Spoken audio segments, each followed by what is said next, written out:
যে বিদাত হলো এক কথায় সুন্নাতের বিপরীতে যেটা করা হয় তার নাম বিদাত।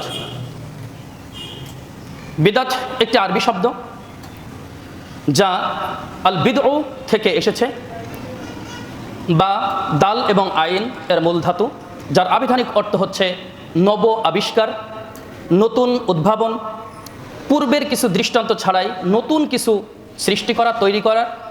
এটাই হলো আবিধানিক অর্থ। শরিয়াতের পরিভাষায় বিদআত বলা হয় দ্বীনের মধ্যে এমন কিছু সৃষ্টি করা যা রাসূলুল্লাহ সাল্লাল্লাহু আলাইহি সাল্লাম নিজে করেননি, বলেননি, খোলাফায়ে রাশিদিন থেকে যার কোনো পূর্ব দৃষ্টান্ত নেই, সালফে সালিহিন থেকে যার কোনো পূর্ব দৃষ্টান্ত নেই, এমন কিছু আমল নেকির আশায়, সওয়াবের আশায় সমাজে তৈরি করার নামই হলো বিদআত। বিদআত এমন একটি জিনিস, এমন একটি বিষয় যেখানে আল্লাহ রাব্বুল আলামিন একটি আয়াতে বলছেন, সূরা মুহাম্মদ 33 নম্বর আয়াত, ইয়া আইয়ুহাল্লাযীনা আমানু, হে ঈমানদারগণ, আতিউল্লাহ ওয়া আতিউর রাসূল ওয়া লা তুবতিলু আমালাকুম। অর্থাৎ হে ঈমানদারগণ, তোমরা আল্লাহর আনুগত্য করো, আনুগত্য করো রাসূল সাল্লাল্লাহু আলাইহি সাল্লামের। এই দুইয়ের আনুগত্য অর্থাৎ আল্লাহ এবং তার রাসূলের আনুগত্যের ভিতরে যদি কোনোরূপ ঘাটতি থাকে তাহলে ওয়ালা তুবতিলু আমালাকুম, সমস্ত আমল নষ্ট হয়ে যাবে। সুতরাং রাসূলুল্লাহ সাল্লাল্লাহু আলাইহি সাল্লাম যা দিয়েছেন সেটা গ্রহণ করতে বলেছেন আল্লাহ, এটা আমরা জানি না। ওমা আতাকুমুর রাসূলু ফাখুযু ওয়া মা নাহাকুম আনহু ফান্তাহু। যে রাসূল সাল্লাল্লাহু আলাইহি সাল্লাম যা তোমাদেরকে দিয়েছেন সেটা গ্রহণ করো, রাসূল সাল্লাল্লাহু আলাইহি সাল্লাম যা তোমাদেরকে নিষেধ করেছেন সেটা তোমরা বর্জন করো। এটা আমরা সকলেই জানি। ওই ভাই একটু দেখে দেন তো হাত দিয়ে। রাসূল সাল্লাল্লাহু আলাইহি সাল্লাম যা দিয়েছেন সেটা গ্রহণ করতে হবে। তাহলে আমাকে দেখতে হবে শরিয়াতের ভিতরে রাসূল সাল্লাল্লাহু আলাইহি সাল্লাম আমাকে ওই ইবাদতটা যেটা আমি করছি ওইটা আমাদেরকে রাসূল সাল্লাল্লাহু আলাইহি সাল্লাম দিয়েছেন কি না সেটা আমাদেরকে দেখতে হবে। শাইখুল ইসলাম সালেহ আল উসাইমিন রাহিমাহুল্লাহ তিনি বলছেন বিদআত হলো দুই প্রকার।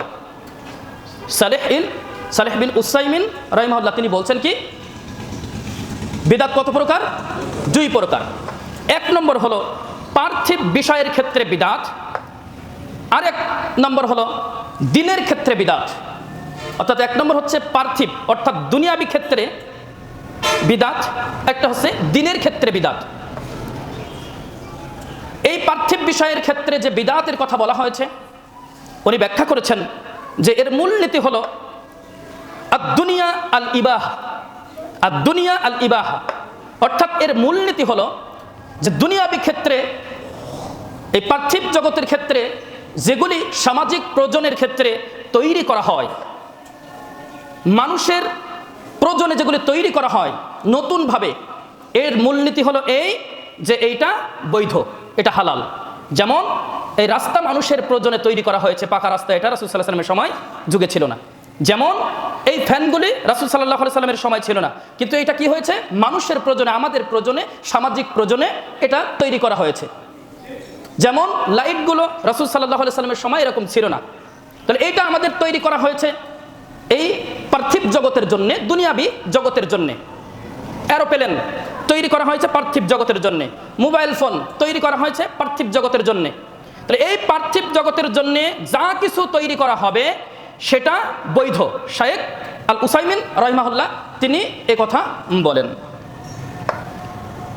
আর এখানে একটি উদাহরণস্বরূপ একটি হাদিস নিয়ে এসেছেন যে রাসূলুল্লাহ সাল্লাল্লাহু আলাইহি সাল্লাম মক্কা থেকে যখন মদিনায় গেলেন, মদিনায় তিনি যখন রাস্তা দিয়ে যাচ্ছেন, পাশে খেজুর বাগান, দেখে যে কিছু মানুষ ওই খেজুর গাছের, নর খেজুর গাছের মাদি নিয়ে, ফুল নিয়ে মাদি খেজুর গাছের ছোঁয়াচ্ছে। যেমন আমরা পটলের ফুল ছোঁয়াই, পুরুষ পটল গাছের ফুল নিয়ে ওই মাদি খেজুর গাছের ফুলে ছোঁয়ানো হয়, তখন পটলটা, ফসলটা ভালো হয়, তাই না?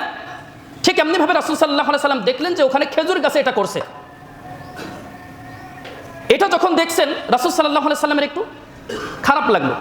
তো রাসূল সাল্লাল্লাহু আলাইহি সাল্লাম, এটা হচ্ছে দুনিয়াবি একটা বিষয়, রাসূল সাল্লাল্লাহু আলাইহি সাল্লামের এই বিষয়ের উপরে, দুনিয়াবি বিষয়ের উপরে কি তার ধারণা নেই এই বিষয়ের উপরে। তো রাসূল সাল্লাল্লাহু আলাইহি সাল্লাম বললেন যে দেখো, তোমরা যদি এটা না করতে তাহলে মনে হয় ভালো হতো।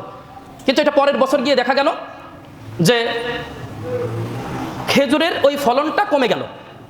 ওটা যখন রাসূল সাল্লাল্লাহু আলাইহি সাল্লামের কাছে গেল, তখন রাসূলুল্লাহ সাল্লাল্লাহু আলাইহি সাল্লাম বলছেন, দেখো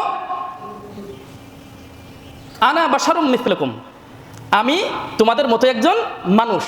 যেটা দুনিয়াবি বিষয় হয়, দুনিয়াবি ক্ষেত্রে আমি আমার ধারণা সম্পূর্ণ পরিপূর্ণ নাও থাকতে পারে, কিন্তু যখন দিনের ক্ষেত্রে আসবে তখন কি নবী মুহাম্মদ সাল্লাল্লাহু আলাইহি সাল্লাম ওহী ব্যতীত কোনো কথা তিনি বলতেন না। তাহলে দুনিয়াবি ক্ষেত্রে কিছু বাড়ানো কিছু কমানো এটার মূলনীতি হলো এটা কি বৈধ।